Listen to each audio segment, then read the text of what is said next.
Hi, Rupal. The meeting is being recorded, okay, for documentary purposes, just so you know. Okay. Hi, Aditya. Yeah. Is everyone able to see my screen? Yeah, it's Yes. visible.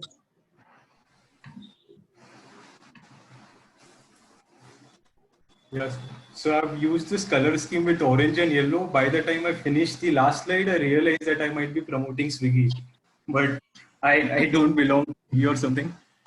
So I'm not promoting any organizations. It's just that I really like this color scheme. Yeah. So maybe we can start right now. Yeah, sure. Okay. Yeah, we can start. So my name is Shashwat Agarwal. I am a senior undergraduate student at IIT Varanasi, and the agenda for this webinar is twofold. The first thing we would see is that why you want to start a startup, and the second thing is that if you want to start a startup, then how should you go about it? I believe that the actual outcome of the project track is the number of projects that convert to a startup finally.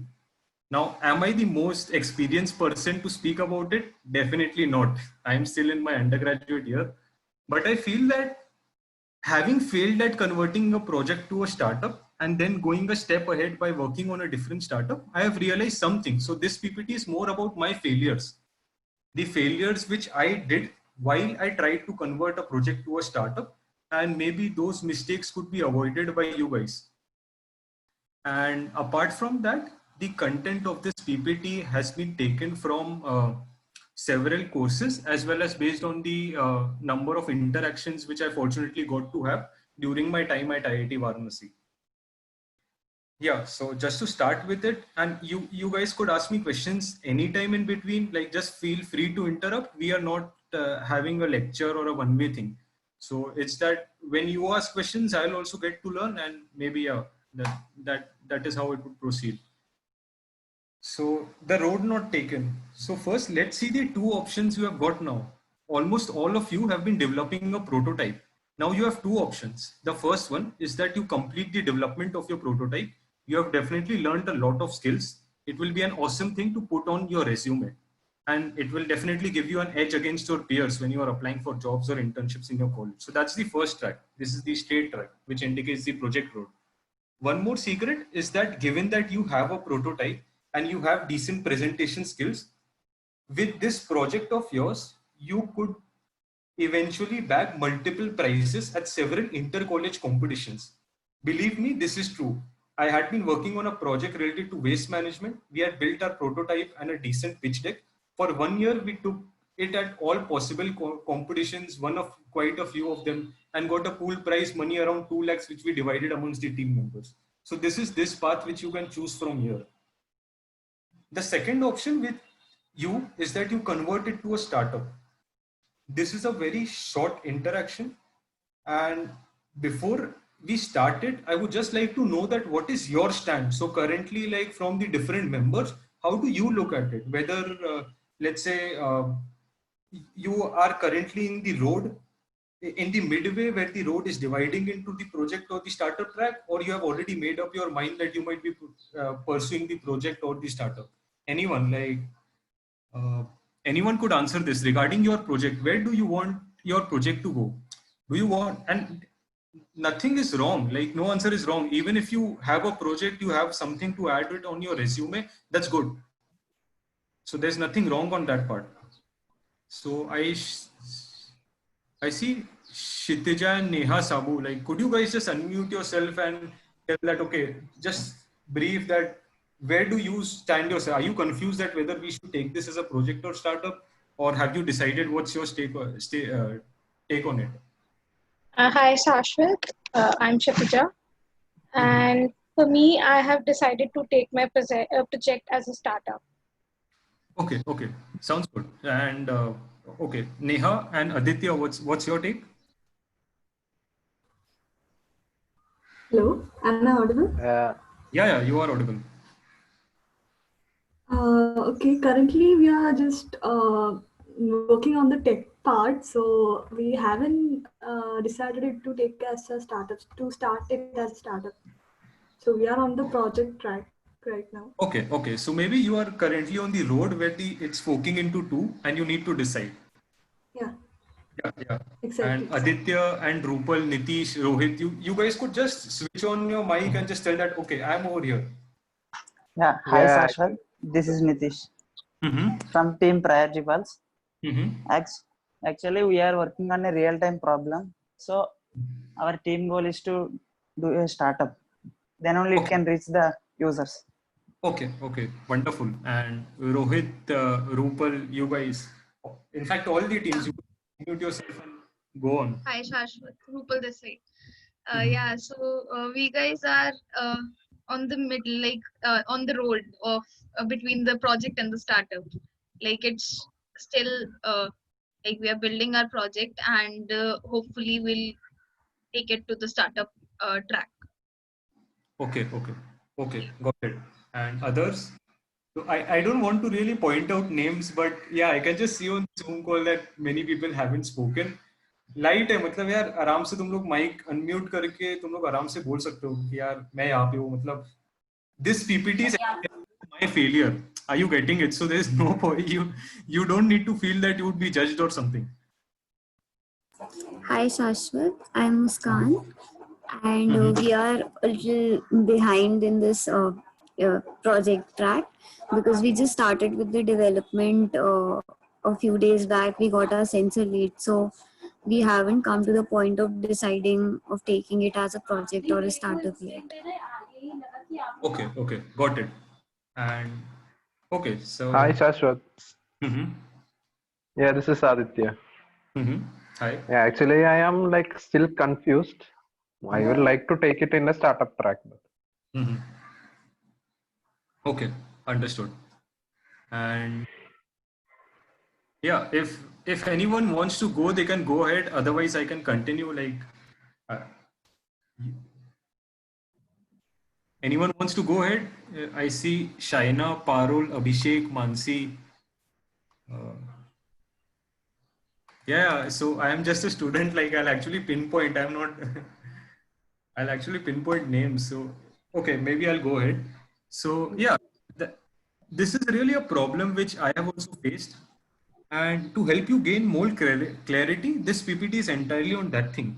So many of you guys are in between the road at the point where the road forks into two. Some of you have made up your mind that you want to start a startup, and some of you guys maybe would encounter this decision at a later stage. But this is a decision which you need to take as a team member. Now let me tell. So this is where I went wrong, and this is what you need to avoid. So before we go into this thing that why, which part should you choose, this entire PPT would focus upon why you should choose a startup or why not you should choose a startup. Okay. So Neha and I think his name was Abhishek. So you guys mentioned that you want to start your own startup. So could you just give a reason, like what your reason is to start a startup?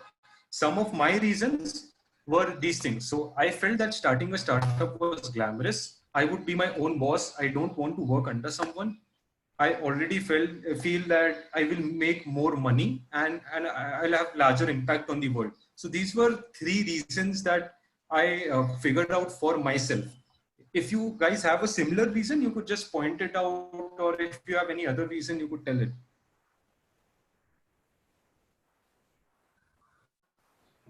Yeah, Neha and Abhishek, I guess. Abhishek saying that there's huge opportunities in India. He wrote that on the chat. Sorry, could you be a little louder? Abhishek wrote on the chat that there are huge opportunities in India. Okay, okay. So you feel that, okay, you can make money and have larger impact. Okay, opportunity is definitely one thing, but why do you want to start it? So is it that, what's your goal? So opportunity is something, it's the cause that helps you start a startup. It's a cause and the effect is a startup. But the thing is that why you as yourself, you want to start this startup. So I really wanted to start it because I felt that I don't want to work under someone. Like you guys could just go ahead. Like this is not a one-way thing. I'm also currently a fourth year student, so it's not that I am also capable of judging someone. So you shouldn't think that way. Just feel free to. This would help both me and you broaden your perspective. I think my idea would be I would agree with the second one because I find it little difficult to to work under someone if my ideas aren't if like we will not get the freedom to go with our own ideas, right? If we are working under someone, so I think I could relate more to that second one. Okay, okay. Anyone else? Like I can see. Yeah, Shashwat. Yeah, this is Nitish.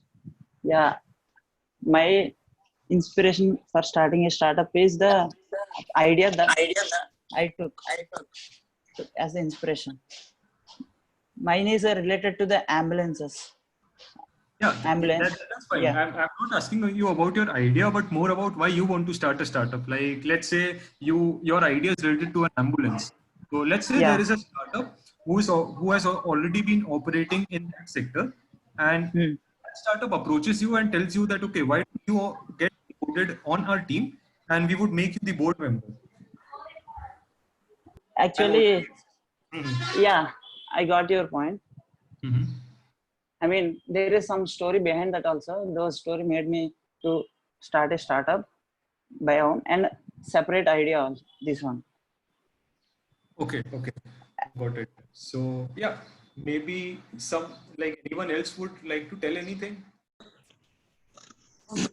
Abhishek again wrote on the chat that he could employ others, make money, make an impact on the society, make a better life for himself, and empower students. Yeah, that's awesome. So yeah, so the next three slides, I would actually be breaking the myth of first, second, and third point, and maybe what you guys have said, like making a larger impact. That how these 3 points are not related. Like if you feel that these 3 points are right, then you shouldn't actually start a startup, because in a startup, that's the complete reverse thing happening. So you guys might have seen this movie, The Social Network. So Mark is dancing. There is a laptop on the table, and there's a guy who is throwing champagne here and there. They're partying and working at the same time. Then there was pictures which came like two beer head dialogue. They raised funding and the partying scene is going on. So this is where the glamour factor comes in. Entire Bollywood, Hollywood, other media channels, they only show you the parties happening. But this is what Mark Zuckerberg looked like when he was building the biggest social network. So what he built is that all of us know Facebook, where we are able to socially connect with everyone. But he was able to do that by not being social. So working in a startup, the reality is sitting in front of a computer and working continuously. So this is not this is a complete myth. This is the reality. You sit over there, you work on your computer for days and months continuously. And Mark was not social, but we are social because of Facebook. The second thing, like I always felt that I would be on the top of pyramid. I would be my own boss. I would have employees. They would be working under me. But this is a quote by Paul Graham, and I definitely like this quote very much. So he says that for a founder, everyone else is your boss. All of your employees, customers, investors, partners, and your life would be like reporting to everyone else. If you want to exercise power and authority over people, join the military or go into politics. Don't be an entrepreneur. So this is something. So you have your own company, you have raised funding, and let's say you have raised funding from 6 different people. So all these 6 people want you to do a particular thing. You are actually answerable to your investors, your employees' livelihood. The entire responsibility of that thing is coming on top of you. So you need to take care of that. So in fact, a startup founder has the most number of bosses. In a company, you just have one boss. But as a startup founder, you have many bosses. You go to media, you need to answer to them. You have investors as your bosses who would instruct you that, okay, your go-to market strategy should be this thing because I want a 2x return in next 6 months. So the second point was also a myth. Now, regarding the third point, I'll make more money and have larger impact. Let me tell you, if you, let's say you are thinking of starting something where you want people to open their businesses from the comfort of their home. In such a scenario, let's assume that you join Facebook. Now you are having all the capabilities and resources of what Facebook is having. And definitely Facebook is used by 300 million users. So if you actually build a feature along with the Facebook team where anyone can start their online business using Facebook, so you would have more impact compared to building your own startup, because you would get instant access to 300 million people. So definitely the larger impact thing would, you would be able to have a larger impact if you join an already existing company, because they are already having their entire large customer base. You don't need to build a customer base from scratch. So what's the reason? Why should we start a startup? The best reason is that you can't not do it. There are two ways to look at it. First thing, what Nitish said was right. Like that was, he completely nailed it. You are so passionate for it that no matter whatever happens, your team breaks down, you are not getting, you persevere. No matter how rough the sea, you continue to persevere, you continue standing. If you are that much passionate that, okay, I want to do this thing, no matter what all is happening, then you need to, then you actually have a reason to start a startup. The second thing, the second aspect you can look at it is that the world needs you. So you are having a particular expertise which only you are having and other people are not having. So this is where like this could come into play. Now, so these were basically the aspects that, okay, you are so passionate about it, no matter what happens, you can't stop thinking about it. Now, once you decide that, okay, I want to start a startup, how do you do something to make your startup successful? So let's say you are passionate and you want to start a startup. How do you do that? You need to get 4 things right: idea, product, team, and execution. These do have some overlap, but I will talk about them individually to give you more clarity. The outcome of your startup will depend on the multiplication of idea multiplied by product, multiplied by team, multiplied by execution, multiplied by luck. Well, luck is a random number between 0 and 10,000. Coming to the idea part. So yeah, let's say as an undergraduate, I really had 10 ideas a day. I didn't know which idea should I go for. So there were 2 filter criteria that actually helped me to suggest that whether I should go for this idea or not. 3 filter criteria. The first one being that you select that idea about which you cannot stop thinking about when you are not working. So you work on that idea about which you think about when you stop working. So that is the idea you are actually passionate about. Second thing, you all might have played chip chop, which color do you choose? I assume that. So why, if you have an idea, you need to ask yourself this question: chip chop, which market do you choose?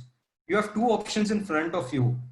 You either select a small market with a faster growth rate, or you select a big market with a slower growth rate.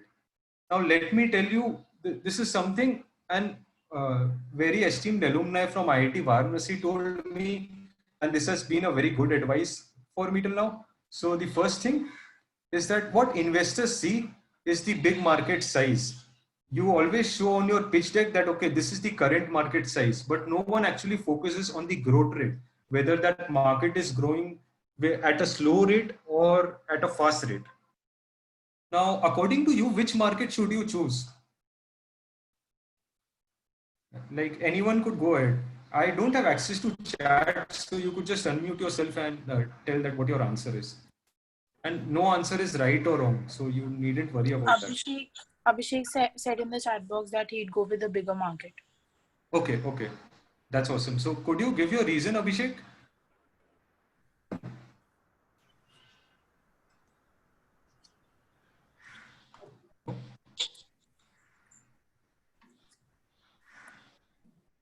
Yeah, Abhishek mostly types. Yeah, he just types, so he'll type and then I'll tell you what his answer is.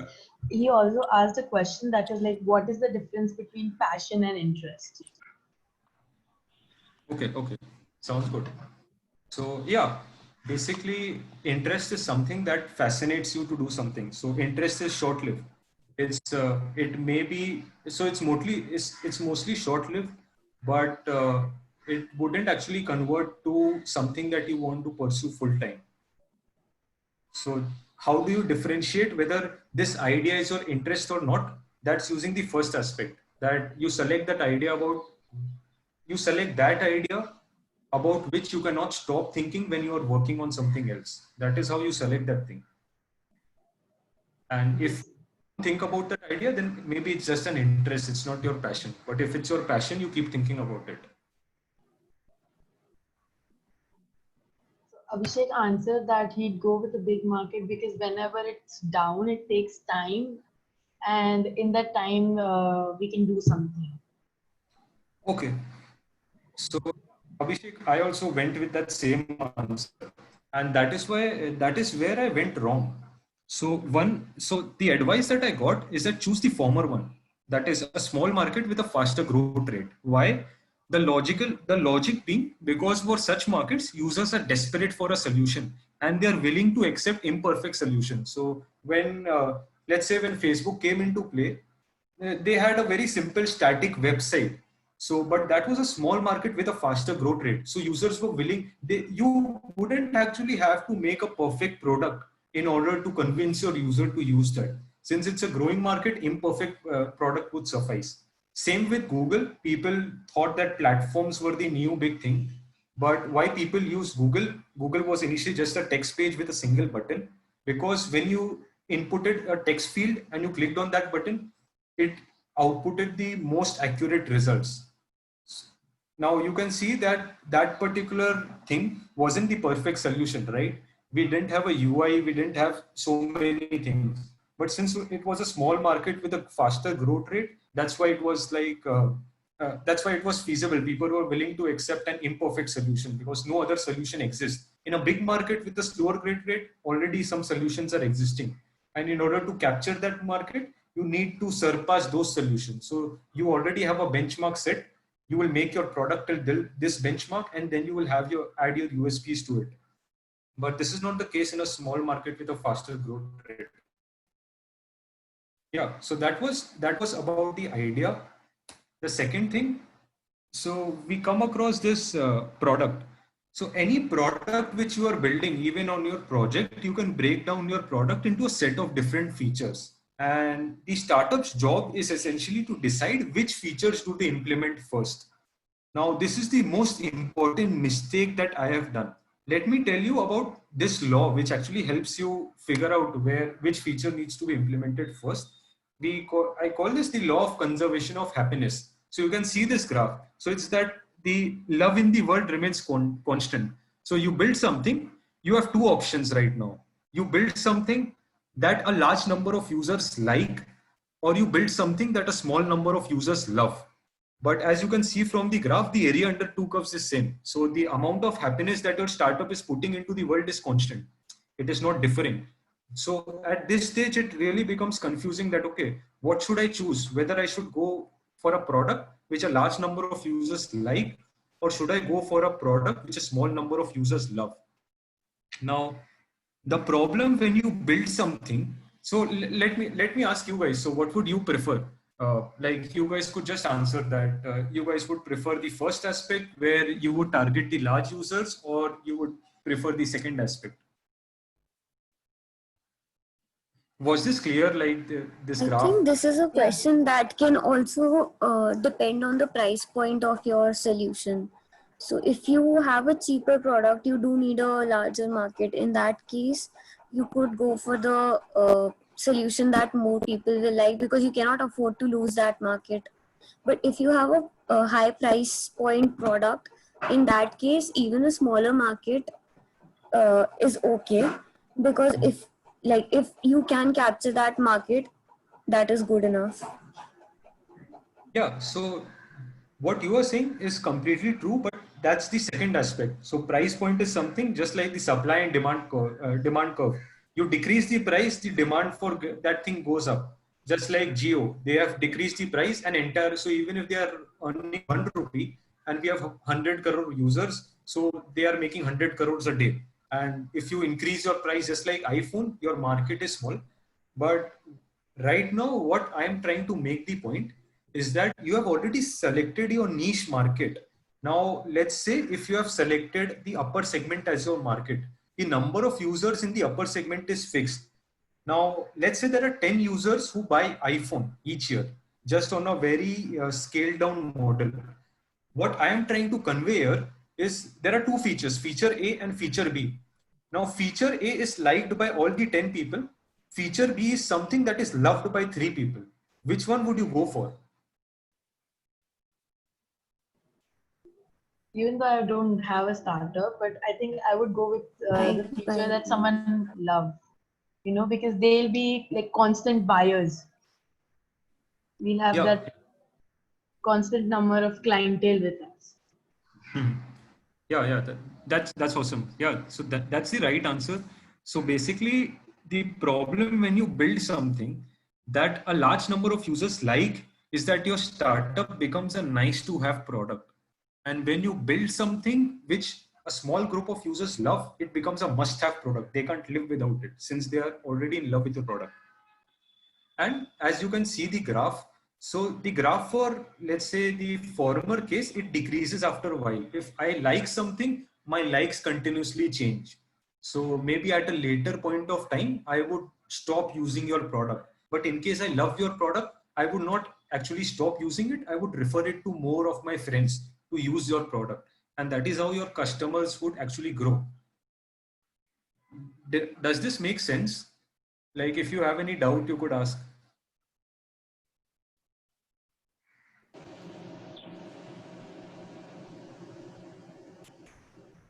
You can go ahead.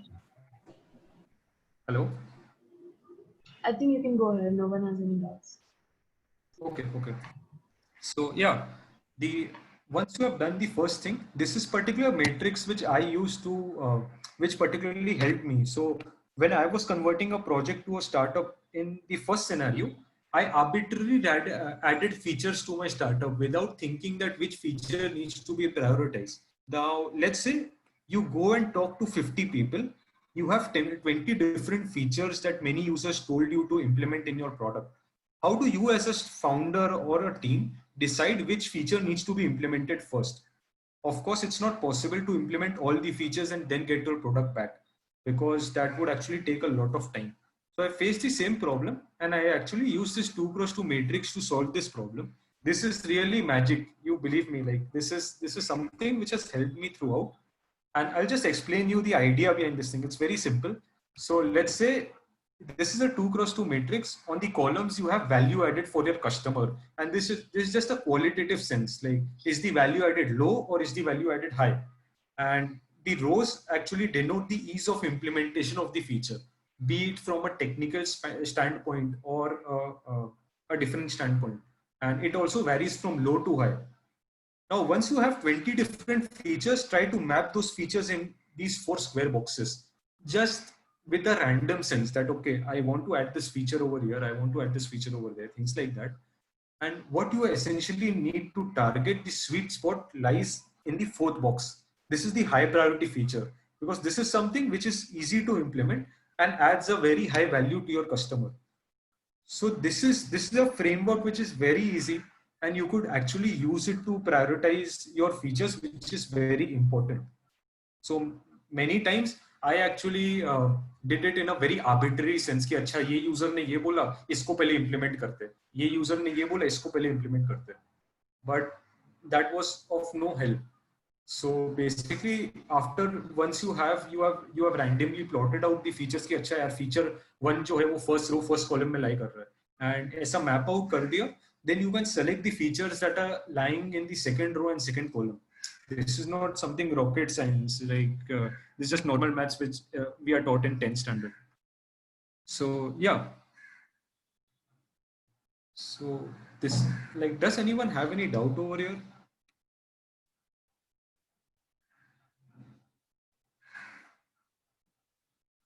You can ask doubt, lecture नहीं है ये.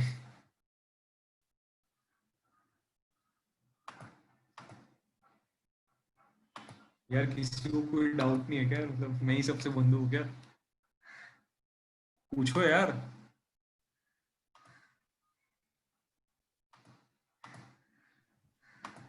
ठीक है, light है, चलो. कोई नहीं होगा. Nitish says that there are no doubts because everything is understandable. Okay, okay. Yeah. If you guys don't have any doubt, it's fine. So. Sahil raised his hand. अरे हैंड वैंड मत race कर भाई, अपने आप unmute करके start कर बोलना ना. मत. साहिल कौन है? साहिल अली. अच्छा नहीं, he doesn't have any doubt. अरे ऐसे जोक मत करो. ठीक है, तो we'll start this thing. Okay, so I guess the idea and the product side is clear, but this definitely you could take, you could write this matrix down. This you could use it not just in the sense of your startup, but even taking your life decision just by taking changing the X and Y values. So let's say I'm unable to decide which course on Coursera should I take. So the Y-axis could just change that. Okay, ease of learning. So I want to have something that is easy to learn and adds high value on my resume, something like that. So you just need to play around with the X and Y axis value titles, and you would have a clear idea and more clarity in your thought. Yeah. The third aspect, the next thing to keep in mind is the team. So the first thing is that, just a second, maybe, yeah. Yeah, so the first thing to keep in mind is that you should never select a random person as your co-founder. College is in fact one of the best places to find a co-founder. Choose a co-founder that complements your skill. One thing which the mistake that I committed in my first project, which was related to waste management, was that we were six of us. All of us were very good friends. We developed the product, but the problem was we didn't have the skills. While doing the project, we were learning those skills. So it was a complete flop, and it was just a random bunch of 6 guys who are only having technical skills. And there are various other aspects, like you're looking at the business side or the marketing side, or let's say the social media side. But we never cared about that, and that's where we failed. The second thing is that make sure your co-founder is calm and you both get on really well. So lots of fight actually happen between teams. It's not something different that, okay, your team is something where you won't encounter fights. Fights do happen, but you need to keep your calm and cool.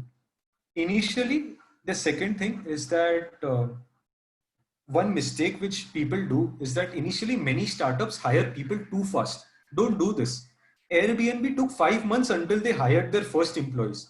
The founder of Airbnb, he actually wrote a list of cultural values which he wants to have in his employees, in the Airbnb employees. And one of the values was that, this is an interesting story. So one of the values was that you need to lead Airbnb. So any candidate who used to come for Airbnb interview, he used to ask them that, okay, you have 1 year to live.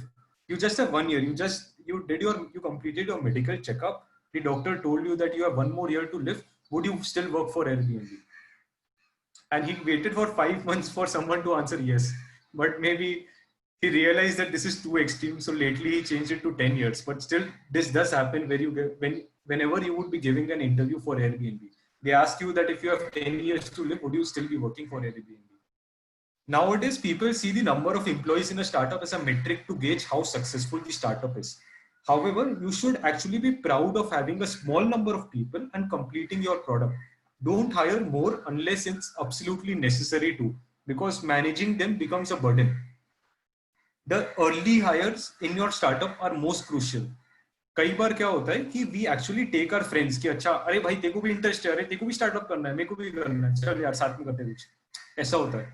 But this is not the early hires, and each and every team member will define the tone of the startup.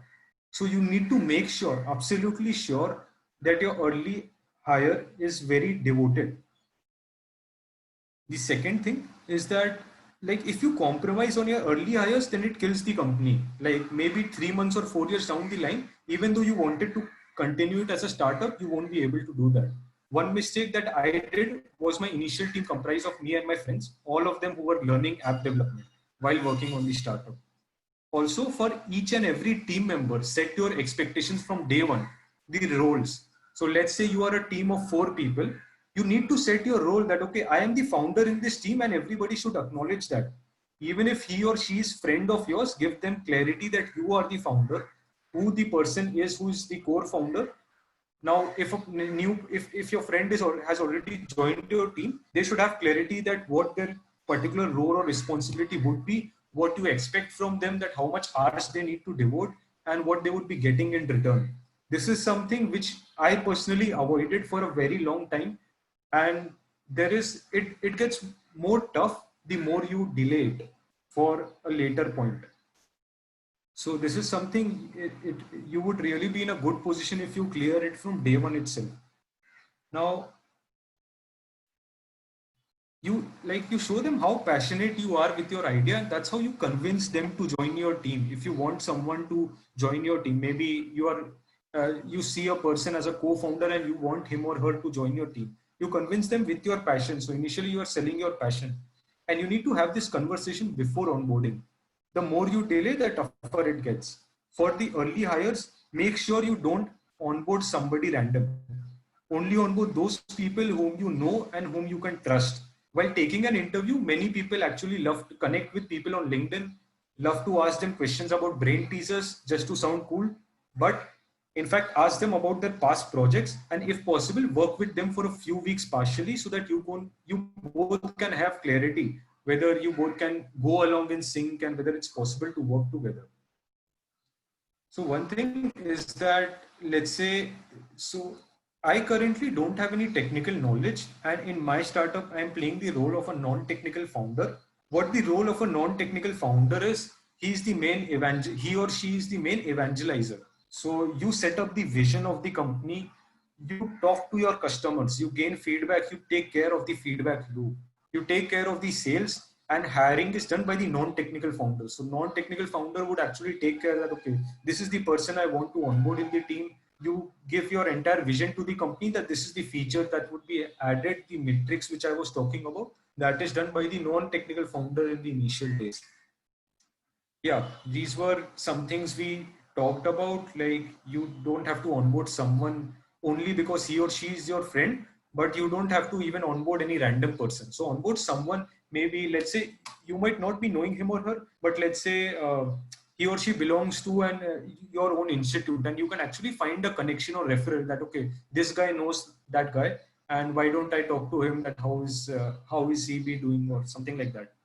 And yeah, you don't clear set you. So the problem that arises is that, let's say we were 6 of us working on a project, and so let's say you won a particular cash prize. On a small level, let's say you win a grant of 7 lakhs.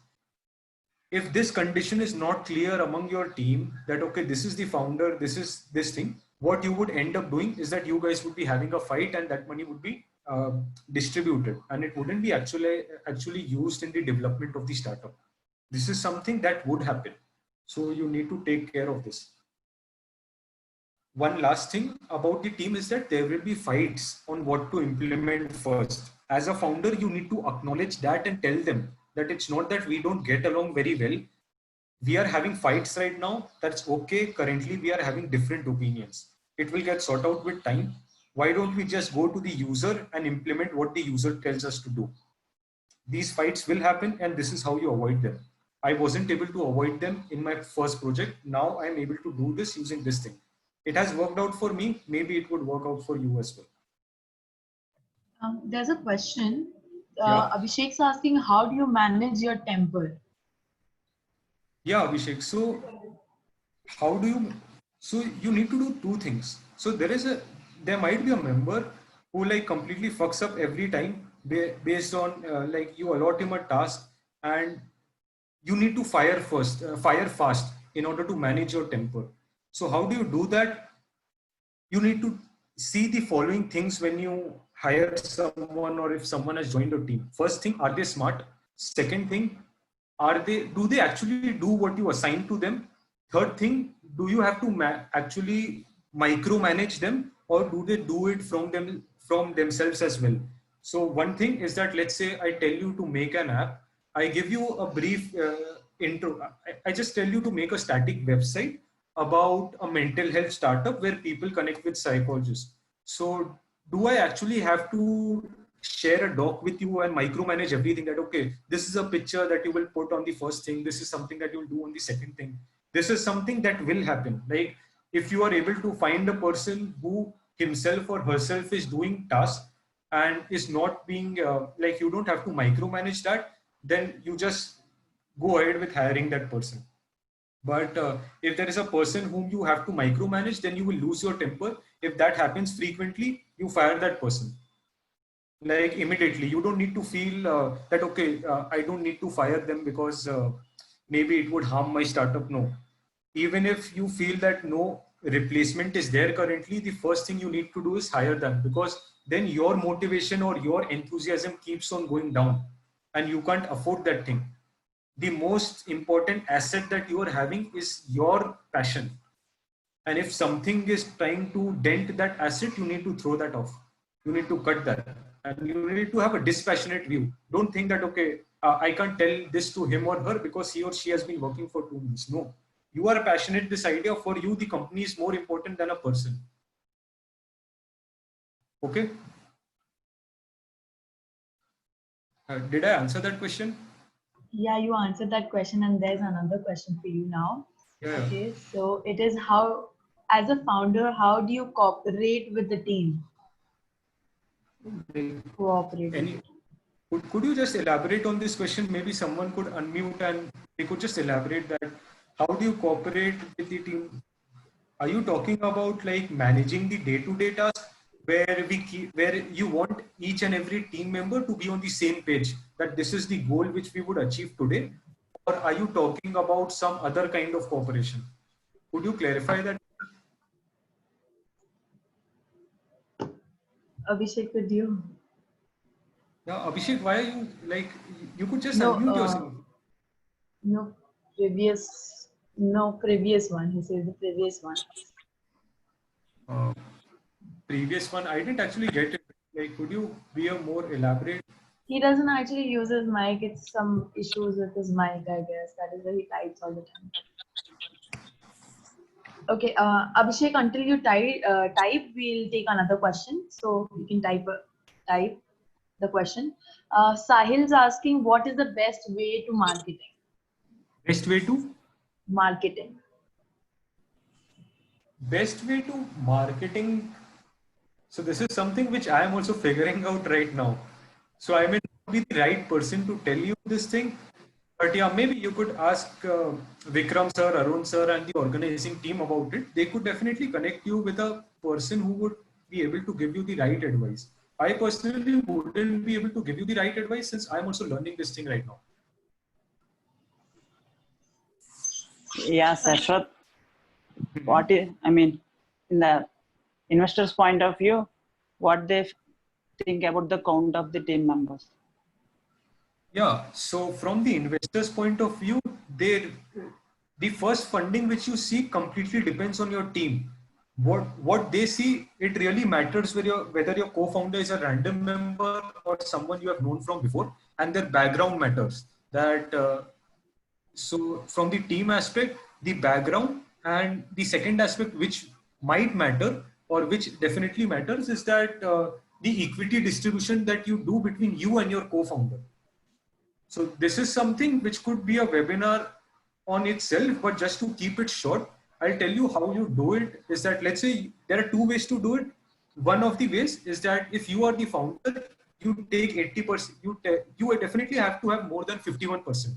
So let's say you have 51%, you give 40%, you have 51% and you give, let's say 40% to your other co-founder. Now you don't actually give them 5% or 6%. Then what the investor thinks in his or her mind is that the founder doesn't trust his or her co-founder, because his co-founder is only getting 5% equity. Then why should I trust him as a founder? So you should make sure that the equity distribution that you are doing with your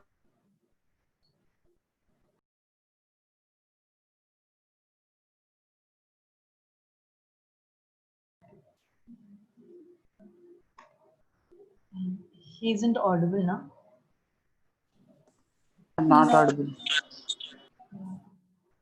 Shashwat, you aren't audible actually.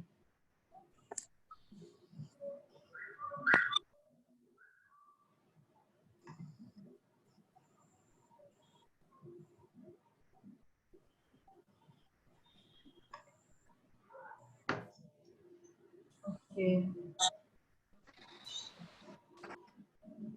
Yeah, I think it was a like it got disconnected. I'll share it again. Yeah. Okay. No worries. Did I answer your question, Nitish? I mean, yeah, yes. Okay. Any Okay, other so question? I had a question. go ahead, Chitra. Sure. I just wanted to ask about this dilemma that I have. So I have this. Imagine that I have a team, an app team, and I am the non-tech co-founder, and the team is the only team that I have who can create the app, and that app is my idea. Now I'm not getting along with the team, like they're not listening to me and they're not doing. So what do I do? Like I cannot fire them because I don't have other people, who can work for me. I'll have to put up with them now because what do I do in this situation? Got it. Yeah, so this is something I faced last month. What I had done is that my idea was also entirely app related, and I onboarded random guys from LinkedIn, and it just became tough to sync with them and work with them together. What you do in this case is that since the progress of your product would stop, ideally the ideal scenario would be to fire them, but since we fear it that how would we find a different team, take a 1 week time, set a 1 week deadline for yourself. As a non-technical co-founder, spend 50% of your time for the next 1 week hiring people whom you know are good at those tech. There would definitely be people in your college, maybe your juniors or seniors, who would be able to willing to work, especially in this lockdown phase where nobody has, very few people have much thing to do.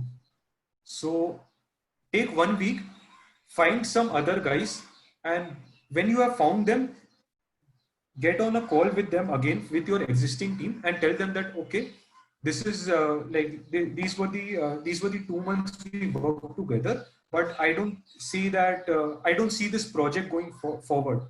Initially you might have a hard time saying them or telling them that okay, I cannot continue with you, because if you haven't set expectations clear from day one, they would actually tell you that okay, this is my startup as well, but that is not something which you want. So you would tell them that okay, I am not continuing with this project further. The team gets dissolved, and then you start working from the next day with with the new team that you have found by taking 1 week's time. But this is something you need to do that immediately. Like leave aside all the other things for the next 1 week. Just focus on this aspect. Did I answer your question? Yeah, sure. Thank you. Okay. Okay, there are 4 more questions for you. First question is, what kind of things that we should look when we hire our team or employee? Yeah. So there are particularly 3 things you need to look when you hire a person. The 3 things are: first thing is, are they smart? Second thing, do they get things done? Third thing, do you as a founder have to spend a lot of time around them to make sure that they get things done? These are the only 3 things you need to look for when you are hiring someone. Now, here, one of the dilemmas that I faced is that hiring the first few employees is really critical. You take 5 months, 6 months, but hire the first employee very critically. One thing is that, let's say you have a particular customers. If you don't hire a person, you will lose those customers. If you are on the initial stage, lose those customers, but don't hire a suboptimal employee. Mediocre engineers cannot build great companies. So what you need to do is that for the initial days, let's say you are having 2 or 3 customers, sacrifice on them, but don't sacrifice on your early hires. Get the early hires right. If you do that wrong, then no matter how many customers you get off late, you would end up splitting up, or he or she might set up their own company, and you guys would have a big fight at the end. So just keep track of these 3 things. You need to make sure that you don't have to micromanage them. They are also enthusiastic and they do things from themselves. It's not that you are calling them every hour. अच्छा ये feature हुआ कि नहीं, या doc पे मैं लिख के देखो share कर देता हूँ, ये feature implement करना नहीं. Suppose UI designer तुम लोग के पास है, और वो UI designer के साथ तुमने Adobe XD file share कर दिया. और वो UI designer same UI design जब वो जो उसने फ्रंट एंड कोड डेवलप किया, that differs in some ways with the UI that was made on Adobe XD. ऐसा नहीं होना चाहिए कि तुम एक Google Doc पे लिख रहे हो कि यार ये स्क्रीन पे ये चीज तुमने सही नहीं बनाया, वो माइक्रो मैनेज हो रहा है, then there's no point in keeping him or her. You actually need to get rid of that person because it leads to a sag of momentum. Does that answer your question? Yeah, I think it does because you have another question. Okay, the second question is, for starting any startup, we need some money, and how will you manage that thing? Yeah, so initially this is a very good point. You definitely need some money, but believe me, you don't need money greater than 50,000. Within 50,000, you can actually, or let's say in less than 50,000, in 20,000 itself, you can actually build an MVP and test whether your startup is working out or not. How do you get that 20,000? You have two ways. First way is you participate in such programs like Thinkubator and other competitions. You present your idea and you gain money. Second way is that you and your founder put half of money in that thing. Now, if you are not willing to put 20,000 in your startup, you cannot expect an investor to put 1 lakh rupees or 2 lakh rupees or let's say a higher amount. At least you should show to them that you have put some money and you are confident with your idea. Because you would put money only if you are confident with your idea, and if you are confident with your idea, you should start a startup. Otherwise, you should not waste time. Okay. I think that's a pretty good answer. So I'll go to the next question. How to recognize that my idea has power? I think. How to recognize that? My idea has power. I guess he means an impact. Okay, your idea. Solid. Yeah, your idea. So that's where the first thing comes into picture. You need to. There are three filter criteria. Filter criteria 1. Okay, let's say you have passed the filter criteria 1 where you are passionate. Filter criteria 2, whether you need to pursue that idea or not.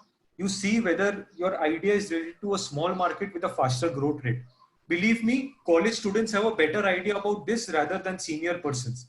You really know about all the technologies, AR, VR, ML, AI, anything, and you know that, okay, this is something in trend, this is something my peers are using or I am using it, or this is something which is coming in the newspapers. You definitely have a better idea compared to senior guys who start their own startup. This is the filter criteria 2. The filter criteria 3 is by Sequoia Capital. So what they tell, you ask yourself a question, why now? In why now, you ask yourself that why is this the correct time for you to start working on your startup? Why wasn't 2 years prior the correct time? And why wouldn't 2 years after the current time be the right time? Why is now the correct time? So if the answer to the above 3 questions is yes, you definitely have a solid idea. You can start working for it. May I go to the next question? Yeah. Okay, so answer your question. I guess it does. Okay. You guys could just put yes, or you could unmute yourself. Yeah, just show a thumbs up reaction, guys, so that yeah, Abhishek says yes, it's clear. Okay. So the next question is, you have an app. What kind of tactic are you going to use to connect with your user and gaining the love or the like for that app? Yeah. So this is you are doing the reverse thing. You are actually building an app and then taking to the user, and you are asking the user whether the user likes it or not. Now, this was the fourth point which I was coming to. The second is that the fourth thing is execution. And the most important point is that tight feedback, product feedback loops. How do you make something which users love? How do you do that? You talk to 30 users. They all give you a certain set that, okay, whether they like it or not, or what all, let's say you have developed an app, you take an app to them. After you have already completed the first phase of validating your idea, talking to users, you have developed your MVP, you take that MVP to them. Let's say I am your user, you ask me that, Shashwat, I've built this app according to what you had told me last time. Now, why don't you use it for a week and tell me whether you like it or not? After 1 week, you again connect with me on call and you tell me, Shashwat, I hope you use this app for a week Now, I would really like to know that what all features would you like to have on this app more so that you begin loving this app? Or what are the frustrations you are still facing even after using this app? Now, let's say I give you 2 or 3 points.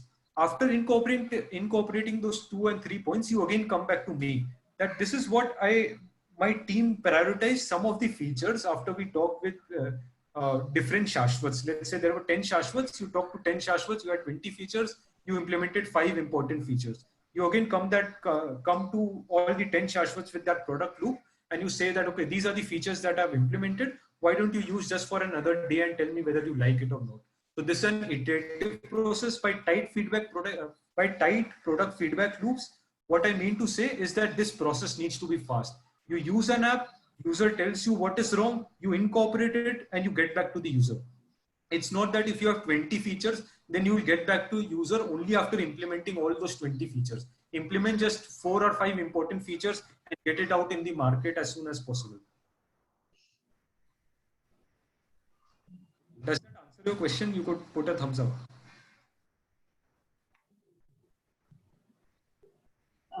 Abhishek, does that answer your question? Just react the thumbs up button.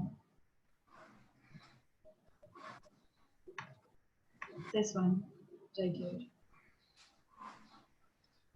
I think it will be clear because you gave a pretty good explanation. So I'll just go with the second question. Yeah, you have 2 more questions. So one question is how to register for a company and logo and trademark for a startup. Yeah. So how do you register for a company? You contact the CA.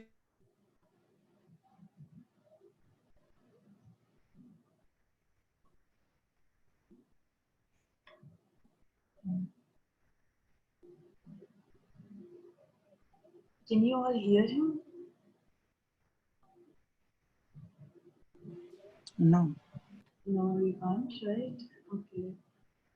I guess there is network issues again.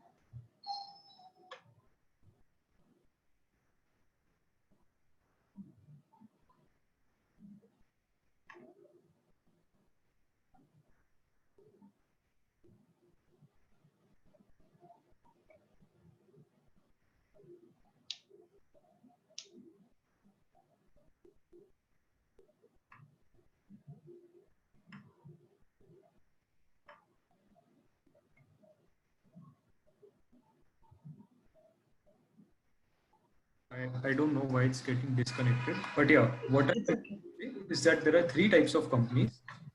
You can either form an OPC or an LLP or a private limited company. Cost of a private limited company is too high, so I would prefer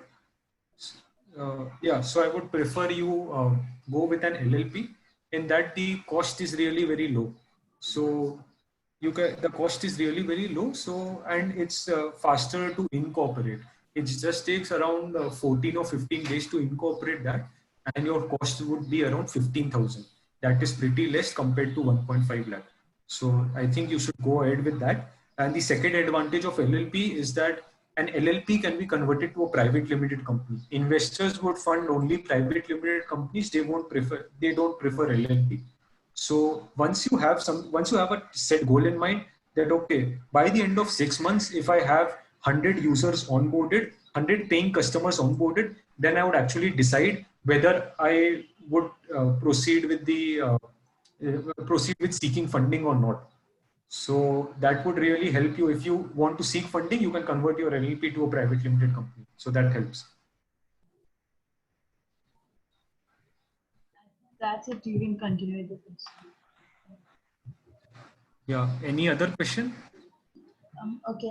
There's just one question left. I think how to compete with competition and what kind of effort you will put when same as your app, when there's already a same product, in the market. Yeah. So basically, if a same product already exists and if you are having the same customer segment as them, if everything is same, then you don't actually have to build an alternative. It becomes confusing. Like you could directly join that company if you are so passionate about it. You want to solve this problem, and there is already a person doing it. So it would be better if you join it and you could even have a larger impact, what your goal would be. So unless and until you are targeting a different customer segment or you are having a different feature or a different USP, then only you should go about that thing. But you shouldn't actually really worry about your competitors. Like you should respect them, and there's nothing to worry about because if your competitors are already existing in a market, they are focusing on scaling up, where you are focusing on making a product that users love. So that shouldn't be an issue. That's all the questions. Yeah, and okay, great. So if anyone of you guys have any other feedback on the presentation or any inputs, like maybe it was boring, बहुत bore हुआ, कुछ भी हुआ यार, मतलब you can tell me. So maybe next time I would also improve.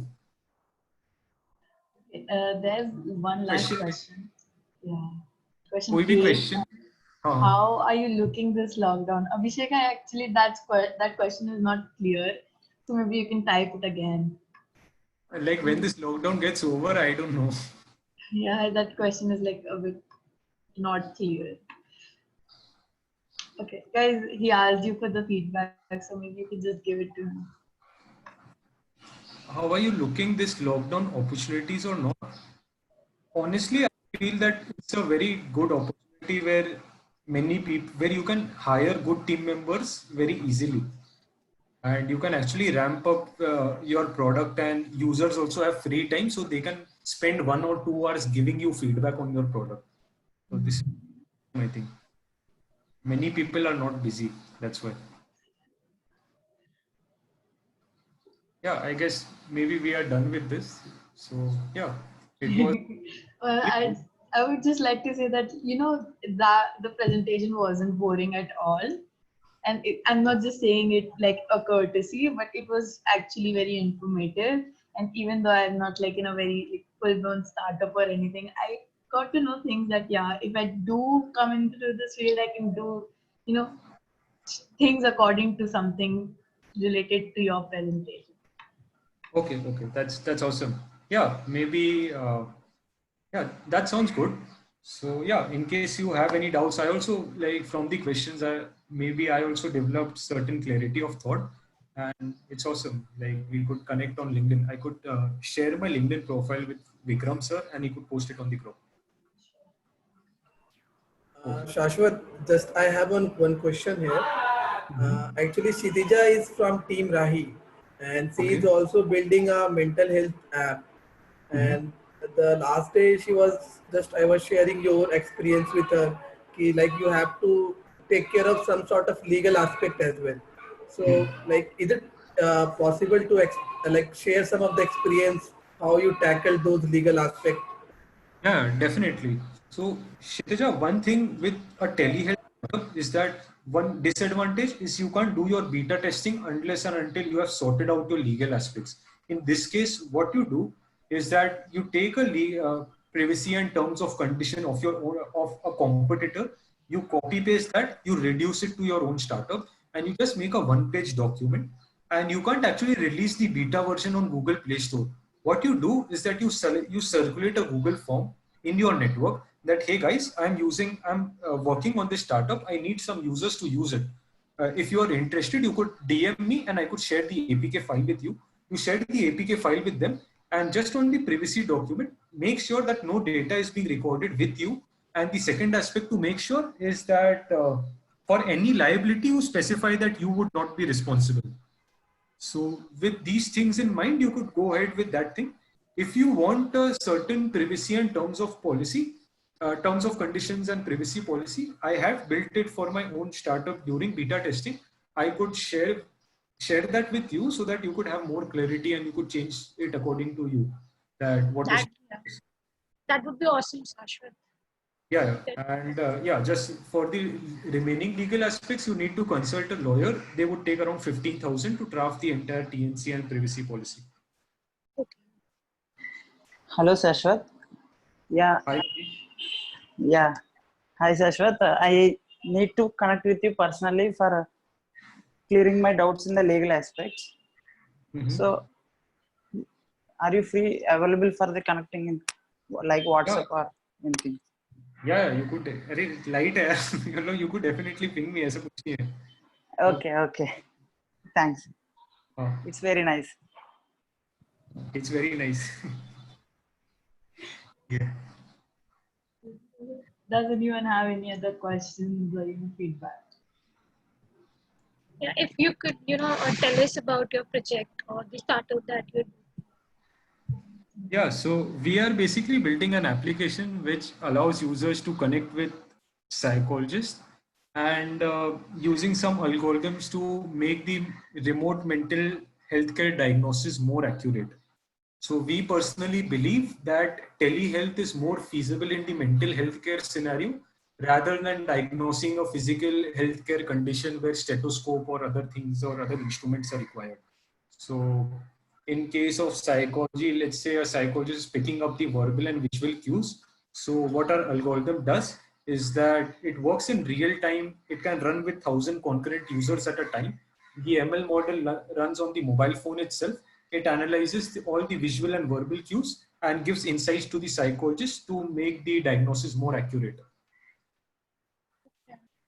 So do you have an APK or something that we could use? Yeah, we do have an APK. It would be released publicly on 21st, since the same reason that for if we are releasing it on Google Play Store, the legal aspect needs to be full.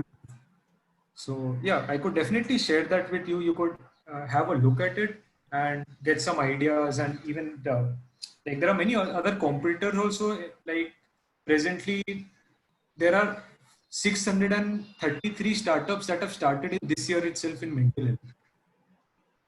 So there are a lot of people. You could have a look at their apps and gain a good idea.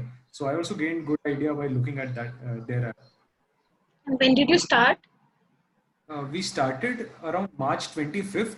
We conducted our beta testing in April 15, and so our beta testing went on for two phases for 2 weeks each, where we incorporated the feedback that users gave. We again shared the updated APK, and that's how it went. And yeah, so currently we are ready with something, and we would be releasing it publicly on July 21st. And one thing is that whenever, like any of you guys, if you are working on a matchmaking model, it becomes tough to manage the supply and demand. So if I'm having more users and less psychologists, then the user will get angry. If I'm having more psychologists and less users, then the psychologist will get angry. So in a matchmaker model, the team really needs to do their work each and every day to make sure that supply is equal to demand. This is not the case in some other model, where let's say a shopping model or something like that. So this is a problem I faced. Also, I wanted to how are you funding it? Like you have to pay the psychologist. Yeah, so initially we convinced 6 psychologists to work pro bono by telling them that okay, this is something we are not charging the psychologists, and maybe if you could just devote 1 hour each day. That's how we convinced the psychologists on that.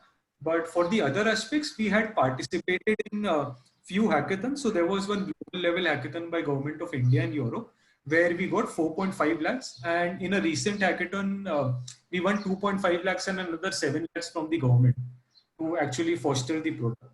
So we actually made use of the first case where we are taking our idea in a competition, and then we raise money from that competition itself.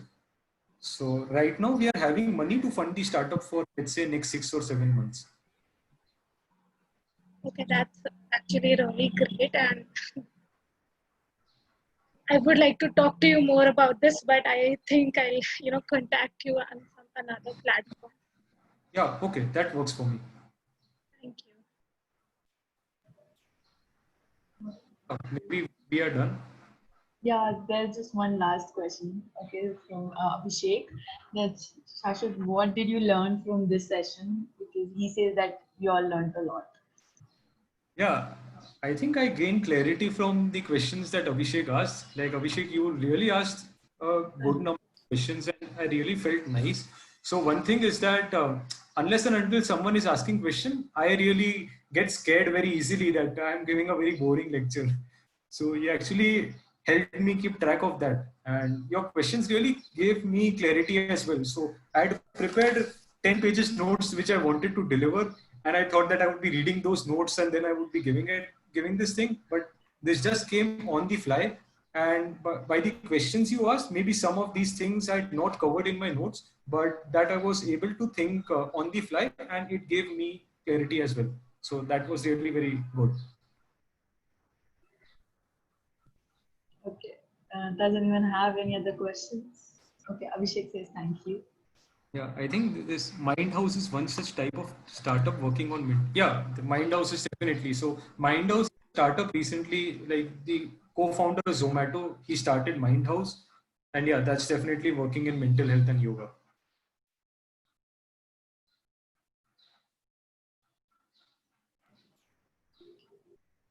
Yeah, I guess we are done. Anything else? Yeah, I think we're done too. Yeah. And like thanks a lot to the like organizing team, even Nandini, Rupal, Ishita, Arun sir, and Vikram sir. And I think there's one more organizing member, right? Vanshika and Okay. Sudeep. Yeah. Yeah, you guys are really doing a great job, and yeah, that's Thank you definitely so wonderful. much. Keep it up. Thank you, Shashwat. Actually,